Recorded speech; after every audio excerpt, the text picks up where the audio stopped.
শুরু করলাম মায়ের পাঠ, মায়ের দাম্পত্য লীলা পর্ব 1। শ্রীরামকৃষ্ণের মাতা চন্দ্রাদেবী 1282 সালের 16ই ফাল্গুন দেহত্যাগ করেন। শিশিমা অতঃপর দক্ষিণেশ্বরে যান 1282 সালের 5ই চৈত্র। প্রায় 9 মাস, সম্ভবত 1283 সালের অগ্রহায়ণ মাসে আবার তিনি জয়রামবাটিতে আসেন এবং সম্ভবত ওই বৎসরের মাঘ মাসে চতুর্থবার দক্ষিণেশ্বরে যান। আরও 3 বার এইভাবে জয়রামবাটি যাওয়া আসার পর শিশিমা অষ্টমবার দক্ষিণেশ্বর যান 1291 সালের ফাল্গুন মাসে। শিশিমা শ্রীরামকৃষ্ণের সেবা করেন তার মহাসমাধির সময় পর্যন্ত, অর্থাৎ 1293 সালের 31শে শ্রাবণ।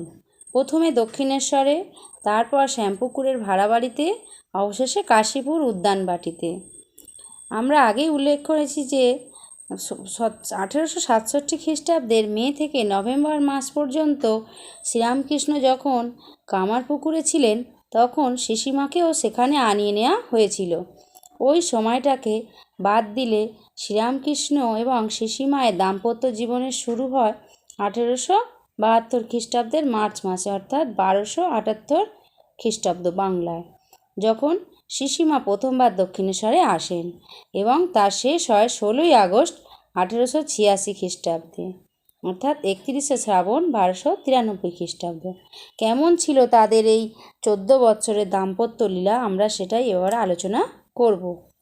শ্রীরামকৃষ্ণ শিশিমায়ের দাম্পত্য লীলাই রামকৃষ্ণ ভাবপ্রবাহের উৎস। তাদের এই দাম্পত্য লীলা যেন একটি অধ্যাত্ম দ্বৈত সঙ্গীত ও রামকৃষ্ণ ভাবপ্রবাহ, সেই দ্বৈত সঙ্গীতের মূর্ছনা। অত্যন্ত মধুর সেই অপার্থিব আদর্শ দাম্পত্য লীলা। পার্থিব লীলায় শ্রীরামকৃষ্ণ বয়সে অনেক ছোট, প্রায় 18 বছর বয়সী বালিকা বধূকে বিভিন্ন রকমের শিক্ষা দিয়ে তাকে উপযুক্ত লীলা সঙ্গিনী রূপে তৈরি করেছিলেন। কথা আমরা আগেই বলেছি। আমরা এও আলোচনা করেছি যে ষোড়শী পূজার আগে স্ত্রীর সাথে একই ঘরে শয়ন করেও তিনি নিজে কামজয়ী হতে পেরেছেন কিনা সে সম্বন্ধে নিশ্চিত হওয়া।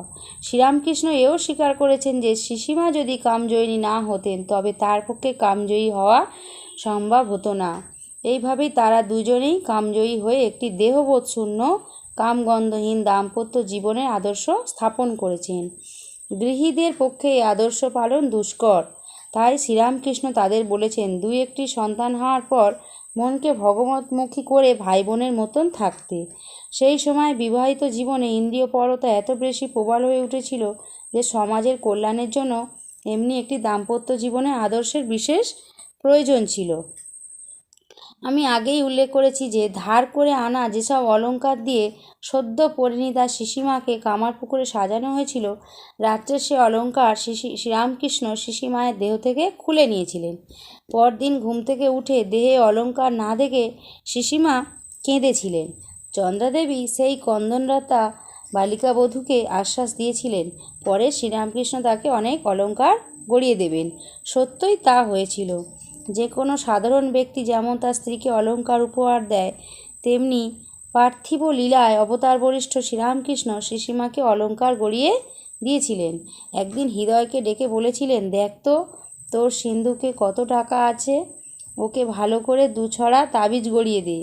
সাধনকালে শ্রীরামকৃষ্ণ যখন সীতাদেবীর দর্শন পেয়েছিলেন তখন তার হাতে ডায়মন্ড কাটা বালা দেখেছিলেন। তিনি শিশিমাকে ওই রকম ডায়মন্ড কাটা বালা গড়িয়ে দিয়েছিলেন। শিশিমাকে এভাবে অলঙ্কার দিয়ে শ্রীরামকৃষ্ণ হৃদয়কে বলেছিলেন, ওরে আমার সঙ্গে ওরেই সম্বন্ধ।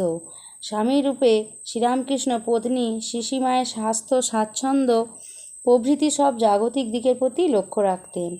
শিশিমায়ের অসুখের সময় নিজের কাছে রেখেই শ্রীরামকৃষ্ণ চিকিৎসা করিয়েছেন। একদিন শিশিমায়ের মাথা ধরার খবর শুনে উদ্বিগ্ন হলেন এবং রামলালকে জিজ্ঞাসা করতে লাগলেন, ওরে রামপাল, মাথা ধরল কেন রে? শিশিমায়ের বাতের ব্যথা ও সঙ্গিনীহীন জীবনের কথা ভেবে শ্রীরামকৃষ্ণ তাকে পরামর্শ দিতেন, বুনো পাখি খাঁচায় রাত দিন থাকলে বেঁতে যায়, মাঝে মাঝে পাড়ায় বেড়াতে যা। শুধু ওইখানে নিবৃত্ত না হইয়া দ্বিপ্রহরে আহারের পর মন্দিরাধ্যন জনশূন্য হইলে তিনি তাহাকে কালীবাড়ির খিড়কি দরজা দিয়া বাহিরে গিয়া কিছুকাল নিকটবর্তী পারগিনীদের বাড়িতে বেরিয়ে আসতে বলতেন। আজ আমি এই পর্যন্তই পাঠ করলাম, পরের পাঠটি শোনাবো আগামী দিনে। নমস্কার।